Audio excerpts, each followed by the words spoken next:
Firman-Mu pelita bagi kakiku, terang bagi jalanku.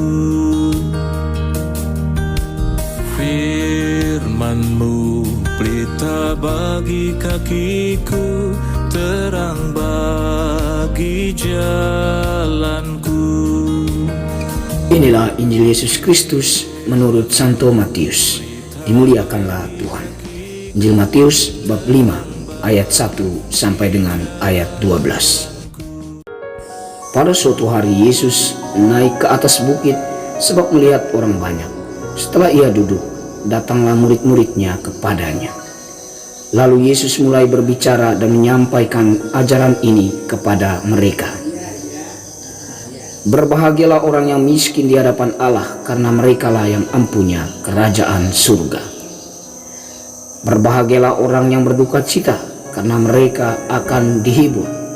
Berbahagialah orang yang lemah lembut, karena mereka akan memiliki bumi. Berbahagialah orang yang lapar dan haus akan kebenaran, karena mereka akan dipuaskan.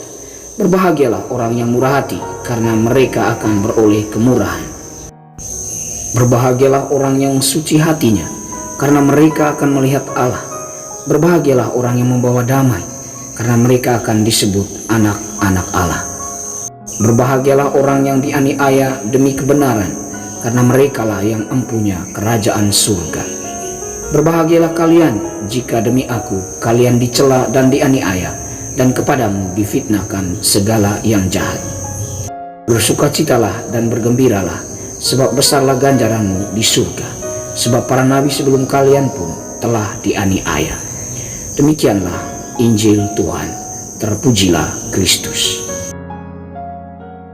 Halo sahabat Firdaus, jumpa lagi dengan saya Pastor Vincent MSF dalam Renungan Firdaus hari ini Senin 7 Juni 2021.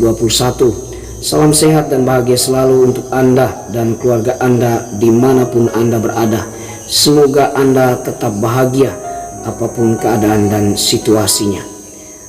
Dalam Injil hari ini kita mendengar sabda bahagia yang disampaikan oleh Yesus kepada kita semua. Sesuatu yang sangat penting dan tinggi nilainya.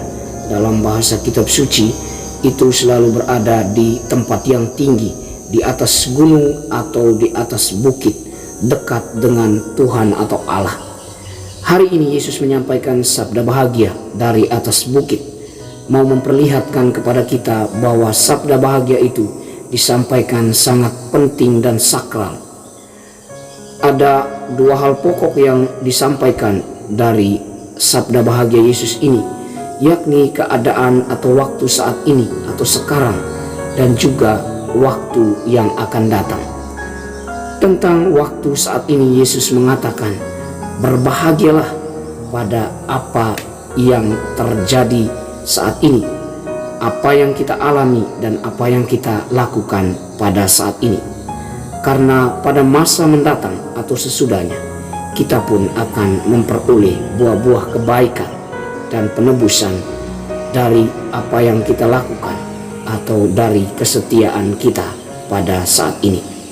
Kuncinya adalah kita melakukan segala sesuatu dengan bahagia setiap perbuatan, dan juga bahagia dengan setiap keadaan peristiwa yang kita alami saat ini. Sahabat Firdaus yang dikasihi dan saling ngasihi dalam Tuhan, setiap orang pasti menginginkan hidupnya bahagia, dan orang mencari dan mengejar kebahagiaan agar mendatangkan sukacita dan damai sejahtera. Namun kebahagiaan seperti apa yang bentuknya yang diinginkan agar kita mengalami dan merasakan sukacita dan damai sejahtera? Kebanyakan orang menempatkan uang dan harta dunia sebagai sumber kebahagiaan. Bahagia itu adalah perasaan, tetapi juga bisa keadaan, atau juga bisa keduanya. Jika bahagia adalah perasaan, maka tidak tergantung pada berapa banyak uang dan harta yang kita miliki, sebab perasaan bahagia bisa terjadi tanpa harus banyak harta. Dengan keadaan diri banyak harta membuat kita bahagia, tetapi sebaliknya berkurangnya harta tentu membuat cemas dan khawatir, sehingga ia tidak bahagia. Sesungguhnya berbahagia yang dimaksudkan oleh Tuhan Yesus adalah berbahagia yang dikehendaki Tuhan dan bukan berbahagia menurut keadaan atau situasi manusia. Sahabat Firdaus yang terkasih, menjalankan segala sesuatu dengan bahagia memotivasi atau mendorong kita untuk melakukannya secara benar, secara sabar, penuh perjuangan dan tantangan, apapun kesulitan yang kita hadapi. Sabda bahagia juga mengundang harapan akan kebaikan yang akan kita peroleh. Yesus dengan jelas mengatakan, yang miskin di hadapan Allah akan memperoleh kerajaan surga, yang berduka cita akan dihibur, yang lemah lembut akan memiliki bumi, yang lapar dan haus akan kebenaran akan dipuaskan, yang murah hati akan memperoleh kemurahan, yang suci hatinya akan melihat Allah, yang membawa damai akan disebut anak Allah, yang dianiaya oleh karena kebenaran akan memiliki kerajaan surga. Dengan ini hendak dikatakan bahwa setiap orang, saya dan Anda yang tekun dan setia, lakukan perbuatan baik, yang hatinya tertuju pada Allah dan cintanya tulus kepada sesama, akan mendapat pahala penebusan dan kebahagiaan pada saat ini, juga akan dijamin hidupnya pada hari yang akan datang.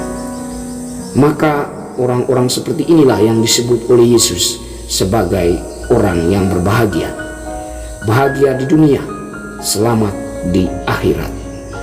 Semoga kita pun layak disebut orang yang berbahagia itu. Bagaimana dengan Anda dan saya? Rahmat Tuhan membantu kita. Amin.